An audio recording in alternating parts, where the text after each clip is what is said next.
దేవతలు, మునులు, మానవులు పరమేశ్వరుని సేవించి విఘ్నములకు ఒక అధిపతిని ఇమ్మని కోరారు. గజాననుడు తాను జ్యేష్ఠుడను కనుక ఆధిపత్యం తనకు ఇమ్మని కోరాడు.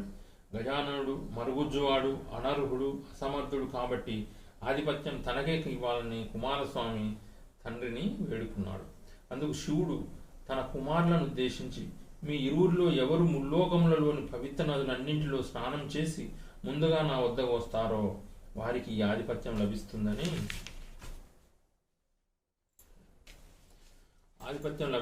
చెప్పాడు. అంత కుమారస్వామి వెంటనే బయలుదేరాడు.